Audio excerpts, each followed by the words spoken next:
여러분 안녕하세요. 오늘은 누가복음 8장 전반부 말씀을 함께 묵상하는 시간입니다.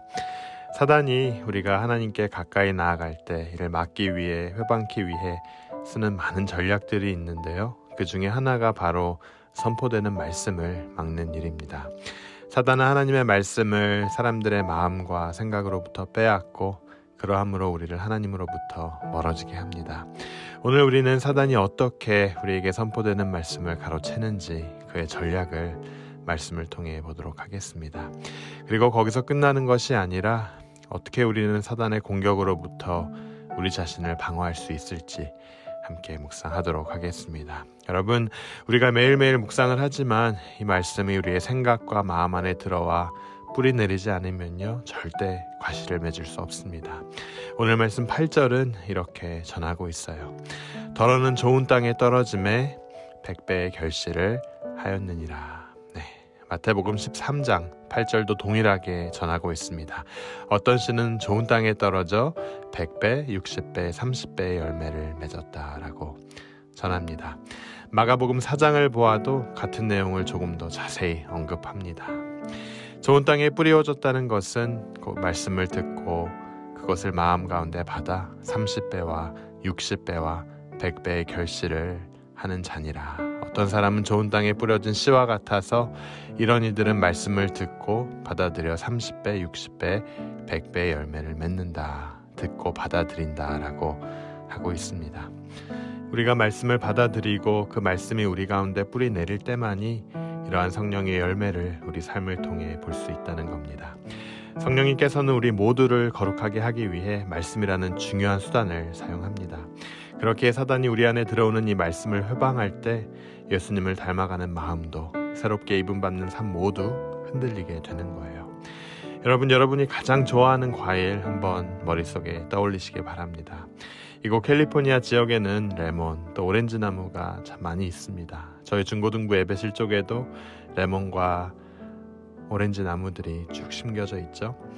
그런데 여러분 생각해보면 과일이 나무를 좋게 하지 않습니다. 과일이 나무의 생명을 지탱해 주지 않아요. 과일은 단지 나무의 생명과 존재와 현실을 보여주는 하나의 사인입니다. 좋은 나무인지 나쁜 나무인지는 그렇기에 그 나무가 맺는 과일을 통해 알 수 있습니다. 우리가 나쁜 열매를 맺는 혹은 아무 열매도 맺지 못하는 나무를 볼 때 그 나무의 존재와 생명의 현실이 어떤지를 잘 알 수 있듯이 예수님의 제자라면 열매를 맺는 삶은 어떻게 보면 너무나 자연스러운 일이라는 거죠.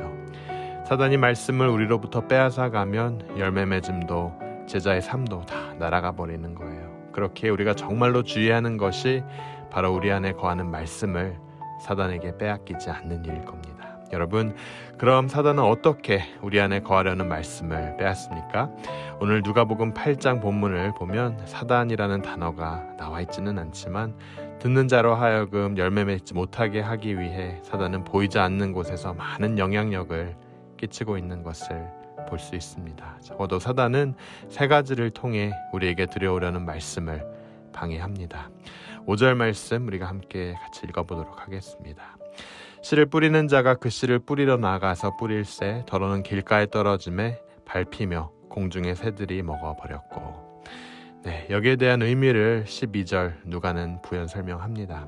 길가에 있다는 것은 말씀을 들은 자니 이에 마귀가 와서 그들로 믿어 구원을 얻지 못하게 하려고 말씀을 그 마음에서 빼앗는 것이요. 첫째, 사단은 길가에 떨어진 씨를 공중의 새가 와서 먹어버리는 것과 같이 듣는 자가 말씀을 듣고 거기에 반응을 하기도 전에 이미 그 말씀을 채갑니다. 마가복음 4장도 동일한 내용을 전하고 있는데요.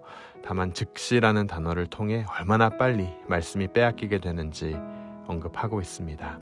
이런 경우가 여러분 어떤 경우일까요? 사단은 듣는 자로 하여금 선포되어지는 말씀에 별로 신경을 쓰지 않게 하기 위해 최선을 다합니다. 요즘 온라인 말씀을 듣는 가운데 말씀보다는 설교자의 음성이나 배경음악이나 표지에 더 관심이 많을 때가 있습니다. 또 예전 팬데믹 전 대면 예배로 모일 때 토요일 밤 재밌는 놀이를 통해 주일 예배에 나오지 못하게 하고 나와도 예배 후에 잡힌 지인과의 약속 혹은 내일 직장에서 있을 일들 수많은 것들을 생각나게 함으로써 별로 현재 듣는 말씀에 관심이 없게 합니다. 여러분, 방해 사단이 참 좋아하는 수단입니다. 요즘 방해 수단이 얼마나 많습니까? 나는 얼마나 이러한 방해 수단으로부터 나를 보호하고 있는가? 우리가 던져봐야 할 질문입니다. 또 다른 사단의 전략은 바로 우리 감정을 통해 진행됩니다. 말씀을 들을 때 아주 냉소적인 감정을 줌으로써 그 말씀에 사이드 이펙트가 있게 만듭니다. 사단은 듣는 자로 하여금 세상을 살아가는 데 필요한 현실적 가치들을 극대화시킴으로써 십자가에서 돌아가신 예수 그리스도를 최소화시킵니다. 또한 그는 우리를 굉장히 대단한 존재인 것처럼 공허 가치를 부여해서 과도평가하게 만들기 때문에 십자가가 주는 깨어짐의 메시지는 듣는 자로 하여금 때로는 복음에 대해 혐오감을 느끼게 합니다. 나를 자꾸 죄인으로 느끼게 하는 것에 부담을 갖게 해요. 이러한 여러 전략들을 통해 하나님의 말씀은 아주 쉽게 없어지게 됩니다. 거의 공중분해 수준입니다. 그런데 여러분, 사단이 꼭 하나님의 말씀을 이렇게 즉시 빼앗지만은 않습니다. 듣는 이가 기쁘게 받아들였음에도 불구하고 포기하지 않아요.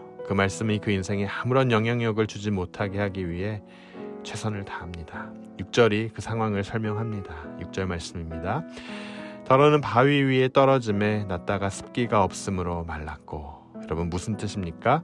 13절에 여기에 대한 설명이 이어집니다. 바위 위에 있다는 것은 말씀을 들을 때에 기쁨으로 받으나 뿌리가 없어 잠깐 믿다가 시험을 받을 때는 배반하는 자요.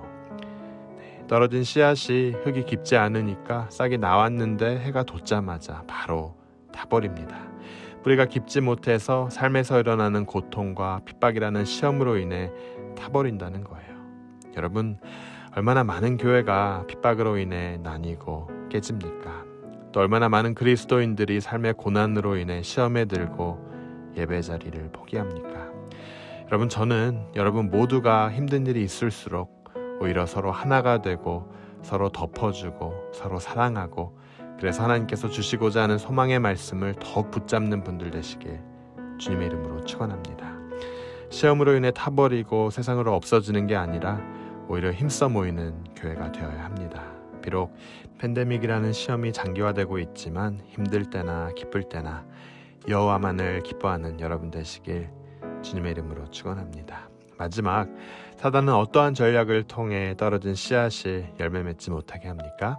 바로 부와 번영이라는 주제로 방해합니다. 7절 말씀 함께 읽어볼까요? 더러는 가시떨기 속에 떨어짐에 가시가 함께 자라서 기운을 막았고. 여기에 대한 부연 설명이 이어집니다. 14절 말씀입니다. 가시떨기에 떨어졌다는 것은 말씀을 들은 자니 지내는 중 이생의 염려와 재리와 일락의 기운이 막혀 온전히 결실치 못하는 자요. 어떤 사람은 가시덤불에 떨어진 씨와 같아서 말씀은 듣지만 이 세상 걱정과 재물과 거기에 대한 유혹과 그 여러 가지의 욕심으로 인해 열매를 맺지 못합니다. 사단은요, 속이는 자이기 때문에 우리가 하나님의 말씀을 붙들면 우리가 훨씬 더 나은 것을 포기해야 한다고 속입니다. 특히 자본주의 사상이 풍성한 이 미국 땅에서 많은 영혼들을 향해 이 전략을 피며 마음껏 방해합니다. 이렇게 평안하고 풍성한 시대에 너 말씀대로 살면 아주 불편해져. 너 제정신이야? 교회 다니면 얼마나 피곤한 줄 알아?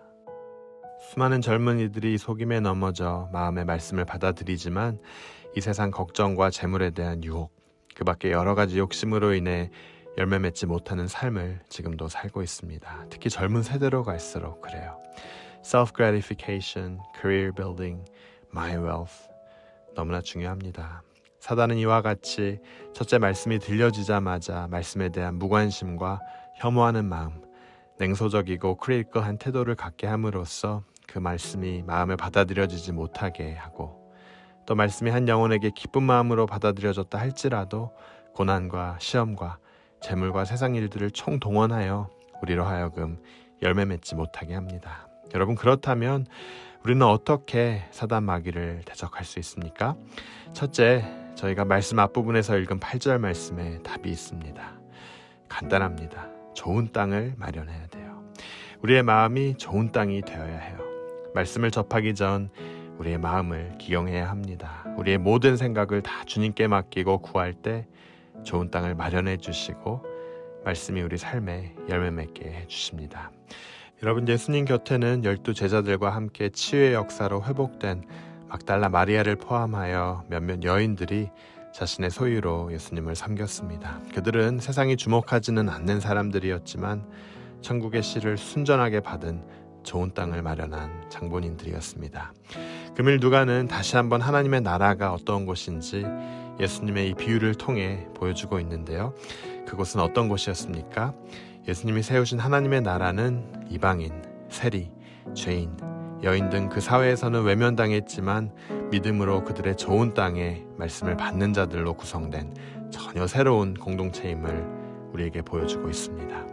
세상의 어떤 차별과 비교의 기준도 허용하지 않고 오직 믿음만 요구하는 곳, 오로지 좋은 땅을 기경하여 그곳에서 하나님의 열매를 맺는 곳이 바로 하나님의 나라라는 거예요. 이 좋은 땅을 소유한 이들에게 성령님께서는 역사하셔서 이들이 인내할 수 있게 도와주시고 또 때가 될 때 그들의 삶의 성품에 또 사역에 열매가 있게 하십니다.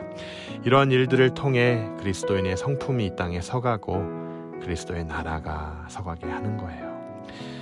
사랑하는 여러분, 저는 하나님께서 우리 삶에 임하시는 모든 사단의 계약을 파괴하시고 그분의 말씀에 열매 맺는 자로 여러분 한 분 한 분을 세우시고 사용하시길 주님의 이름으로 축원합니다. 여러분, 우리 마음 가운데 주님이 원하시는 좋은 땅을 준비하고 나아가는 여러분 되시길 주님의 이름으로 축원합니다. 우리 함께 기도하겠습니다.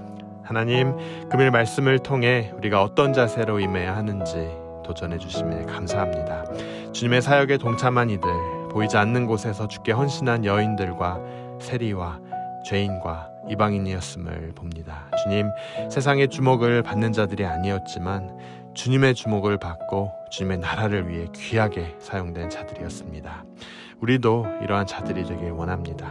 우리에게 이 좋은 밭 허락하여 주시고 지금도 혹 세상의 염려와 재물의 유혹과 이 모든 것에 우리의 영이 사로잡혀 있다면 그 쇠사슬을 끊게 도와주시고 하늘을 향해 다시 한번 우리의 마음을 열고 나아갈 수 있게 하여 주시옵소서. 그 씨앗이 떨어져 30배, 60배, 100배 열매 맺는 좋은 땅으로 우리의 마음을 기경하여 주시옵소서. 이 모든 말씀 우리를 자라게 하시는 예수 그리스도 이름으로 간절히 기도합니다. 아멘.